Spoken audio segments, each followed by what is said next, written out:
예, 오늘은 방금 읽으셨던 사도행전 25장 13절에서 27절까지의 말씀으로 죄수 바울 복음 전파의 기회를 얻다 라는 제목으로 함께 말씀을 나누려고 합니다.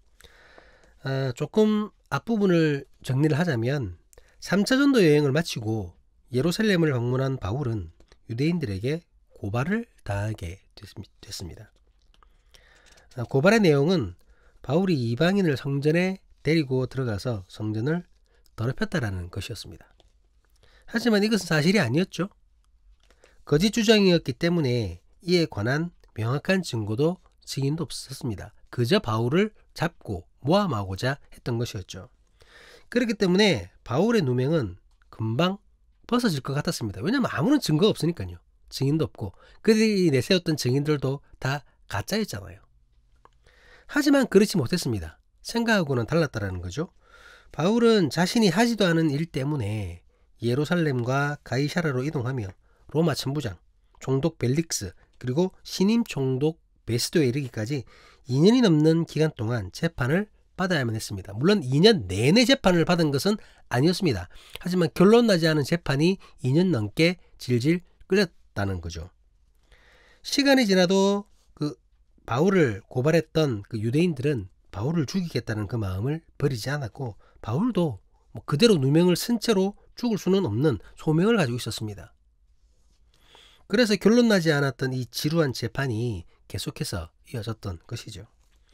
결국 신임 총독 베스도의 주관으로 이루어진 그 마지막 재판에서 로마 시민인 바울이 로마 황제 가이사에게 상소하는 것으로 이 지루한 바울의 재판은 일단락되게 됩니다.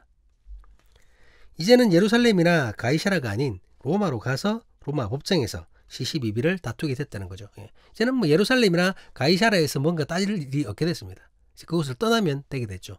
로마 시민인 바울이 로마 황제에게 상소를 한 것으로 인해서. 오늘 본문은 이렇게 바울이 로마로 보내지는 것이 확정된 상황에서 발생한 내용입니다. 그러니까 보내지기 전에 얘기를 하는 거죠. 여전히 제수의 신분인 바울이 당시 팔레스타인 지역을 다스렸던 왕에게 복음을 전할 기회를 얻게 되는 일이 일어납니다. 오늘은 이 부분을 좀 살펴보고 나누려고 합니다. 먼저 이제 본문 13절, 14절 말씀을 같이 한번 보시도록 하겠습니다. 수일 후에 아그리파 왕과 버니게가 베스도에게 문안하러 가이사라에 와서 여러 날을 있더니 베스도가 바울의 일로 왕에게 고하여 이르되 벨릭스가 한 사람을 구려하여 두었는데 그 신임 총독 베스도는 부임하자마자 유대교인들의 그 요구로 바울의 재판을 주관했었죠. 본문은 그 재판이 끝나고 수일 후를 말하는 겁니다. 그러니까 지난 본문이 끝나고 수일 후를 얘기하는 거죠. 그 새롭게 부임한 총독에게 당시 팔레스타인 북부 지역의 왕이었던 아그리빠가 인사를 한 것입니다. 여러분, 이 본문의 아그리빠 왕은 헤롯 대왕 아시죠? 헤롯 대왕의 증손자인 헤롯 아그리빠 2세를 얘기합니다. 헤롯 대왕이 예수님 태어날 때 동방박사한테 그 말 듣고는 그 2살 이하의 아들 다 죽였던 그 헤롯 대왕입니다. 그 헤롯 대왕 때는 그 이스라엘 전체를 온전히 헤롯가가 왕으로서 다스렸거든요. 근데 이제 그가 죽고 난 이후에 세 부분으로 영토가 나눠지잖아요. 근데 이제 또 그 중에 아들 하나, 아킬레온가요? 그 아들 하나가 이상한 짓을 하는 바람에 그 로마에서 그의 권한을 뺏어버리고 그것을 총독이 다스리게 합니다. 그 지역이 유다 지역인데, 그래서 유다가 거기 있고 헤롯 안디바는 또 북부 지역에 있고 이런 식으로 돼 있었던 거죠. 그러다가 또 다른 지역도 어떻게 되고 이러다가 지금은 이제 헤롯 증손자인 헤롯 아그리빠 2세만이 그 팔레스타인 지역의 왕으로 남게 됐던 거죠. 한 명만 남은 거예요. 그리고 또 이 사람이 헤롯 왕가의 마지막 왕입니다. 이 사람 이후로는 헤롯 왕이 더 이상 헤롯 그 집안이 더 이상 이스라엘을 다스리는 일이 없게 되는 거죠. 그리고 이 헤롯 아그리빠 2세와 함께 온 버니게는 아그리빠의 여동생입니다. 어떤 학자는 누나라고, 한 살 많은 누나라고 얘기하는 사람도 있는데 대체적으로 이제 여동생으로 보죠. 여동생으로 보는데 이 두 사람은 근친상간의 불륜을 저지른 것으로 이제 소개되고 있죠. 그래서 유대인들이 굉장히 싫어했다고 합니다. 어쨌든 그 로마 황제는 그 아그리빠에게, 이 방문한 아그리빠에게 팔레스타인 북부를 다스리게 하면서 그러면서도 또 유다에 있었던 예루살렘 성전을 다스릴 권세도 줬어요. 뭐 당연히 그렇겠죠. 총독이 예루살렘으로 가이사라와 유다를 다스릴 수 있도록 부임한다 하더라도 뭐 그 종교를 모르잖아요. 그러니까 이 헤롯 아그리빠에게 다스릴 권세를 줬다는 겁니다. 그뿐만이 아니라 대제사장을 임명하고 해임할 권한까지 줬습니다. 이것은 말이 안 되죠. 제사장을 원래는 왕이 임명하는 게 아닌데 뭐 어쨌든 그렇게 되었습니다. 총독 베스도는 아마도 이런 이유로 아그리빠에게 바울에 관한 이야기를 한 것 같습니다. 그러니까 지금 바울을 고소한 이들이 유대 종교 지도자들이잖아요. 제사장들, 서기관들 그런 사람들이잖아요. 그러니까 거기에 영향력을 끼치는 아그리빠에게 문의를 한 것이란 말입니다. 성전 그리고 대제사장과 깊은 관계가 있는 아그리빠에게 도움을 받겠다라는 겁니다. 베스도는 바울에 대해서 이렇게 이야기합니다. 본문 15절 16절입니다. 내가 예루살렘에 있을 때에 유대인의 대제사장들과 장로들이 그를 고소하여 정죄하기를 청하기에 내가 대답하되 무릇 피고가 원고들 앞에서 고소사건에 대하여 변명할 기회가 있기 전에 내주는 것은 로마 사람의 법이 아니라 하였노라. 바울을 고소한 자들이 유대인의 종교 지도자였음을 다시 한번 밝히고 있습니다. 그런데 이들은 바울을 고소하면서 잘잘못을 따지려고 했던 것이 아니에요. 바울이 진짜 죄를 저질렀는지 아닌지 뭐 그것을 따지려고 했던 것이 아닙니다.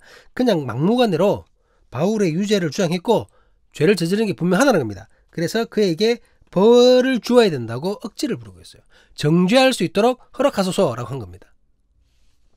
하지만 베스도는 그들의 억지 주장을 받아들이지 않았죠. 고소당한 바울에게 당연히 변호할 기회를 주어야 한다는 것이 로마 법이라고 말을 했던 것입니다. 이 사람은 로마 황제의 명령, 로마 법이 굉장히 중요하거든요. 이 베스도에게는. 그래서 베스도는 로마 법에 따라 재판을 진행하였음을 이렇게 고백합니다. 본문 17절에서 19절까지 말씀입니다. 그러므로 그들이 나와 함께 여기 오매 내가 지체하지 아니하고 이튿날 재판 자리에 앉아 명하여 그 사람을 데려왔으나 원고들이 있어서 내가 짐작했던 것 같은 악행의 혐의는 하나도 제시하지 아니하고 오직 자기들의 종교와 또는 예수라는 이가 죽은 것을 살아있다고 바울이 주장하는 그 일에 관한 문제로 고발하는 것뿐이라. 유대 종교자들이 하도 난리를 부리니까 베스도는 아마도 바울이 엄청난 죄를 저질렀을 것이라고 짐작했던 모양입니다. 그런데 막상 재판을 열어보니 그들의 증거라는 것을 들어보니 악행이라고 할 만한 것이 없었던 거예요. 자신이 그토록 신봉하는 그 로마법에 저촉되는 일이 아무것도 없는 거예요. 그저 유대인들의 종교와 관련된 그런 문제뿐이었습니다. 베스도의 입장에서는 참으로 황당했겠죠? 뭐 그들이 막 죄인이 맞다고 저를 정죄할 수 있게 해달라고 고난을 주세요. 막 이렇게 해서 참 엄청난 흉악범인가 보다 하고 막상 재판을 열었더니 아무것도 아닌 겁니다.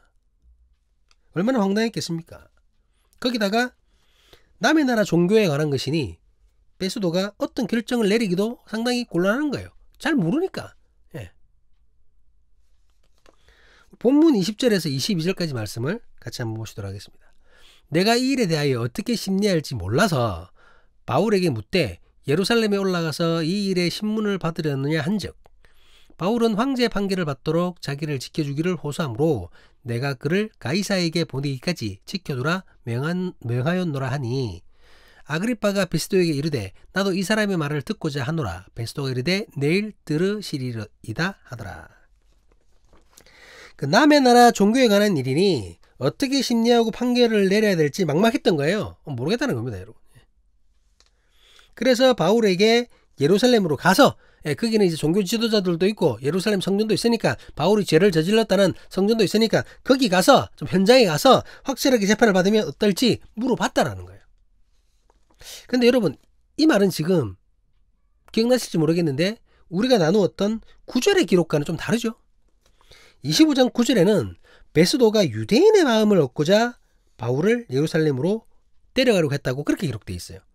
베스도가 유대인의 마음을 얻고자 그 바울을 예루살렘에서 뭐 하자 뭐 이렇게 돼 있다라는 거죠. 그거하고 좀 다른 것처럼 보이잖아요. 뭐 이것은 지금 베스도가 거짓말을 하고 있을 수도 있습니다. 뭐 자신을 좀 어렵게 보이려고 거짓말하는 것일 수도 있고, 아니면 실제로 자신이 판단하기 어려우니까 잘 모르겠으니까 예루살렘으로 데려가서 종교 지도자들이 판단하게 하고, 뭐 그렇게 하면 그들의 환심도 얻을 수 있을 것이라고 이렇게 뭐 다각적으로 생각을 했을 수도 있다라는 거죠. 그러니까 뭐 이 부분은 맞네 안 맞네 그렇게 따질 수 있는 부분은 아닌 것 같습니다. 어쨌든 지금 중요한 것은 온전히 바울의 편은 없다라는 거예요. 바울의 편은 없습니다. 그런 중에 예루살렘행을 권유받은 바울은 곧 로마 황제에게 상소하는 것으로 예루살렘으로 가는 것을 거부합니다. 그래서 베스도가 바울을 가이사에게 보내기까지 데리고 있음을 아그리빠에게 말했던 것이죠. 이 말을 들은 아그리빠는 바울에게 흥미를 느낀 것 같습니다. 그래서 그는 바울의 전하는 그 말을 듣기를 원했고 베스도는 이를 허락하게 됩니다. 그 다음 날에 대해서 아그리빠는 바울을 만나기 위해 접견 장소로 들어가게 되죠. 우리 본문 23절 말씀입니다. 그 이튿날 아그리빠와 버니게가 크게 위험을 갖추고 와서 천부장들과 시중의 높은 사람들과 함께 접견 장소에 들어오고 베스도의 명으로 바울을 데려오니, 그 아그리빠와 버니게 둘은 남매입니다. 이 아그리빠와 버니게는 자신의 권세를 자랑하며 화려한 치장으로 위험있게 접견장에 등장하였습니다. 왕이니까요. 그렇게 왔겠죠. 이에 반해 바울은 죄수의 모습으로 나타납니다. 아마도 그는 두 손에 쇠고랑을 찾거나 아니면 보송줄에 묶인 상태였을 것입니다. 죄수니까 그렇게 했겠죠. 아그리빠와 바울이 등장하는 모습을 상상하면 참으로 재밌습니다. 그 누구보다 화려했을 아그리빠와 그 누구보다 초라했을 바울이 비교되고 대조되고 있죠. 이것은 당시 유대인들 중에 가장 힘있는 자와 가장 힘없는 자의 만남입니다. 그렇잖아요. 유대인 중에 가장 힘있는 사람이 아그리빠였습니다. 지금 유일한 왕이잖아요. 그리고 가장 힘없는 자가 바울입니다. 죄수잖아요. 마치 사자와 토끼의 만남과도 같은 모양입니다. 그런데 정작 생명의 비밀은 화려하고 힘있는 아그리빠가 아닌 초라하고 힘없는 바울에게 있다는 겁니다. 아마 아그리빠는 자신의 권력 그리고 베스도와의 친분을 이용하여 바울을 살릴 수 있다고 생각했을 거예요. 자신한테 그런 권한이 있다는 거죠.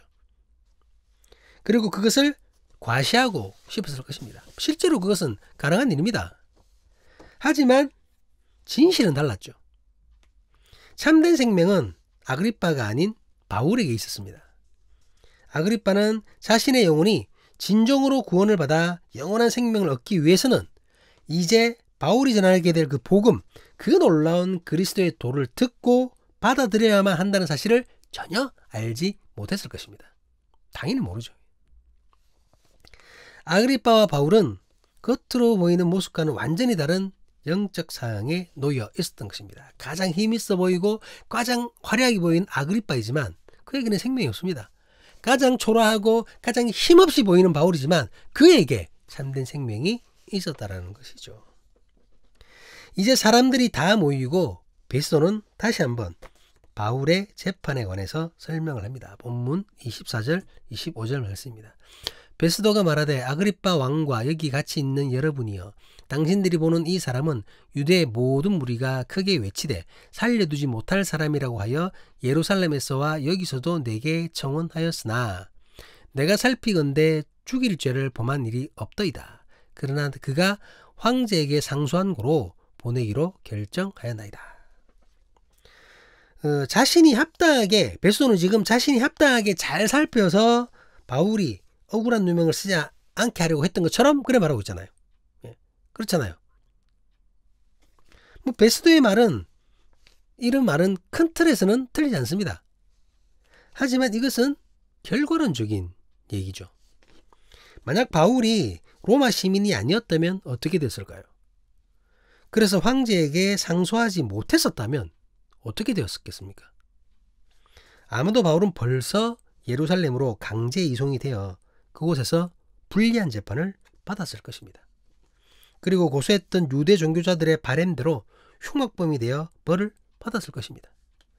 아니, 베스도가 오기 전에 그 로마 천부장이나 이전 총독인 벨릭스의 선에서 재판은 불리하게 끝나고 말았을 거예요. 바울이 로마 시민이 아니었다면. 바울의 재판에 관여한 사람들, 그러니까 로마 천부장이나 벨릭스 그리고 베스도까지, 이들은 바울이 로마 시민이기 때문에 유대인이 원하는 판결을 내리지 못했던 것입니다. 특별히 바울을 아끼거나 바울이 전하는 그 말을 마음이 흔들렸거나 그런 게 아니라는 거죠.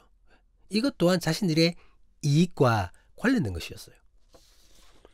이제 베스도는 로마 황제에게 상소한 바울을 로마로까지 이송하여야 합니다. 그런데 그냥 사람만 보내는 것이 아니었죠. 군인들과 벌만 보낼 수는 없다라는 겁니다. 본문 26절 27절 말씀입니다. 그에 대하여 황제께 확실한 사실을 알릴 것이 없으므로 신문한 후 상소할 자료가 있을까요? 당신들 앞, 특히 아그리빠 왕 당신 앞에 그를 내세웠나이다. 그 죄목도 밝히지 아니하고 죄수를 보내는 것이 무리한 일인 줄 아나이다 하였더라. 이 베스도가 아그리빠 왕에게 도움을 청하는 것이 무엇인지가 이제 나타나는 부분이죠. 바울이 황제에게 상소하였기 때문에 그에 대한 보고서를 서면으로 작성해서 함께 보내야 됩니다. 보고서를 함께 보내야 된다는 거예요. 바울이 어떤 죄명이며 어떤 죄를 지었는지, 그리고 누구에게 고발당하였는지, 그리고 지금 재판을 주관한 그 베스도 자신은 이 고발에 대해서 어떻게 생각하고 있는지 등을 보고해서 글로 써서 남겨서 보내야 된다는 겁니다. 그런데 지금 이 베스도 곤란한 게 뭐냐면 고발할 게 없다는 거예요. 보고할 게 없다는 겁니다. 자신이 보기에 바울이 고소당한 내용은 로마법과 아무런 상관이 없어요. 그렇다고 유대인들의 종교적으로 크게 문제될 것도 없어 보입니다. 유대 지도자들이 악을 쓰면서 고발했지만 정작 명확한 증거도 확실한 증인도 없었던 거예요. 보고할 게 없는 겁니다. 그래서 아그리빠에게 도움을 원했던 겁니다. 뭐라고 쓰면 좋을지. 당신이 유대 종교를 잘 알지 않느냐. 당신이 성전을 주관하고 대제사장과 저 사람들 다 임명도 하고 해명도 하고 하는 그런 사람이잖아. 임명도 하고 해임도 하고. 그러니 무슨 보고할 거리를 좀 달라. 이 얘기를 한 겁니다. 바울이 로마 황제에게 상소를 했기 때문에 이제 가이사랴에서의 재판은 끝났습니다. 여러분, 이미 끝났어요. 그곳에서는 더 이상 재판이 없습니다. 판결 없이 로마 법정으로 이제 사건은 이관될 거예요. 그렇게 아그리빠에게 어떤 판결의 근거를 달라는 게 아니에요. 판결의 근거를 달라는 것이 아닙니다. 이 재판에 관한 보고서를 작성해야 되는데 무슨 말을 쓰면 좋을지 알려달라는 거죠. 그걸 가르쳐 달라고 지금 베스도가 아그리빠에게 얘기를 하는 것입니다. 여기까지가 오늘 본문의 내용이죠. 이후에 어떻게 되냐면 아그리빠가 베스도의 부탁을 들어주기 위해서 바울의 변명을 듣는 장면이 나옵니다. 그 뒤에 보면 이제 다음 주 본문이 될 수도 있고 다다음 주 본문이 될 수 있는데 바울이 아그리빠 앞에서 자신의 그 고발당한 죄에 대해서 이렇게 막 변명을 하고 변호를 합니다. 그리고 그때 자신을 변호함과 동시에 그리스도의 복음을 같이 전하게 되죠. 같이 전하게 됩니다. 그게 이제 다음 본문의 내용입니다. 바울은 이제 예수님 그리고 예수님을 따랐던 제자들과 항상 대척점에 있었던 헤롯과 그 헤롯가의 마지막 왕에게 복음을 전할 기회를 얻게 된 것입니다. 유대인 중에 가장 큰 힘을 가지고 있는, 가장 큰 권력을 가지고 있는 자에게 복음을 전할 수 있는 기회를 얻게 된 것이죠. 예수님과 세례 요한은 죄수의 신분으로 헤롯 안티파스, 헤롯 안디바 앞에 섰고 그에게 말씀을 선포했습니다. 사도 야고보도 죄인으로 그 헤롯 아그리빠 2세의 아버지인 헤롯 아그리빠 1세 앞에 섰고 그에게 죽임을 당했었습니다. 바울 역시 죄수이기에 팔레스타인 북부의 왕인 헤롯 아그리빠 2세 앞에서 복음을 전할 수 있게 되었던 것입니다. 지난 본문으로 그 가이샤에게 상소하다라는 제목으로 제가 설교를 했었죠. 근데 그때 그리스도의 복음을 온전히 전할 수만 있다면 그의 신분이 죄수면 어떻고 왕이란들 뭐가 다르겠는가라는 말을 했었습니다. 이해가 되시나요? 그런데 오늘 말씀에서는 바울이 죄수였기 때문에 아그리빠 왕에게 복음을 전할 수 있는 기회가 주어졌음을 알게 됩니다. 그렇잖아요. 만약 그가 평범한 신분에 있었다면, 고발당하지 않았다면 아그리빠 왕과의 만남조차 이루어지지 않았을 겁니다. 뭐 어떻게 만나겠습니까? 그를 바울이 갑자기 찾아가가지고 왕을 만나게 해달란다고 뭐 만나주겠습니까? 하지만 그가 유대 종교 지도자들에게 고발을 당하고 죄수의 신분이 되었기에 오히려 아그리빠가 자진해서 바울의 말을 듣겠다고 나서게 된 것입니다. 그냥 세상 눈으로 본다면 바울은 참으로 암울한 상황에 놓여 있죠. 아무 죄도 없이 모함당해서 몇 년을 감옥에 갇혀 있는 것입니다. 그런데 바울의 입장에서는 그렇지 않다라는 겁니다. 그는 이제 로마 군인의 도움을 받아 가장 안전하게 그토록 소망했던 로마로 가게 될 것입니다. 거기다가 로마로 가기 전에 일상에서는 만나보지도 못했을 유대에서 가장 힘있는 아그리빠 왕을 만나게 되었고 그에게 복음까지도 전할 수 있게 되었다라는 것이죠. 여러분, 바울의 어려운 상황이 바울을 실패하도록 했습니까? 바울을 슬프게 했나요? 그렇지 않습니다, 여러분. 바울이 가장 중요하게 생각했던 복음 전파를 더 쉽게 할 수 있도록 해주었습니다. 로마를 향한 소명을 안전하게 이룰 수 있게 해주었다는 거죠.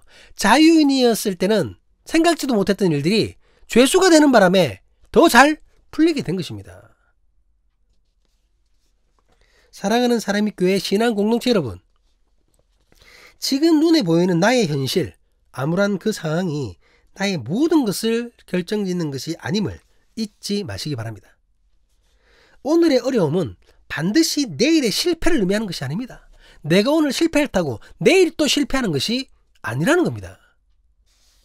암울함도 어려움도 고통도 고난도 그저 삶의 과정일 뿐입니다. 지금 내가 쓰러진 것 내일 다시 일어나기 위한 전초전일 뿐입니다. 하나님께서는 이스라엘 민족에게 젖과 꿀이 흐르는 가나안 땅을 약속했었습니다. 가나안을 가는 여정 중에 어려움과 아픔 너무나 많았죠. 하지만 그렇다고 해서 가나안 땅이 없어지는 것이 아닙니다, 여러분. 어려움이 있어도 아픔이 있어도 가나안은 그 자리 그곳에 여전히 존재합니다. 광야에서의 그 고통과 상관없이 말씀에 순종하며 끝까지 믿음을 지킨다면 가나안은 약속의 땅으로 나에게 주어질 것입니다. 암울한 현실 속에서 어려운 상황 속에서 멈추지 않고 계속해서 믿음의 여정을 걷는 나에게 우리에게 역전의 은혜를 허락하시길 주님의 이름으로 간절히 기도합니다. 죄수가 된 나의 현실을 슬퍼하는 것이 아니라 그 현실이 복음을 전하는 나의 소명을 이루게 하는 것에 감사할 수 있는 그러했던 바울과 같이 될 수 있기를 사람이 신앙 공동체이길 주님의 이름으로 예수 그리스도의 이름으로 간절히 간구합니다.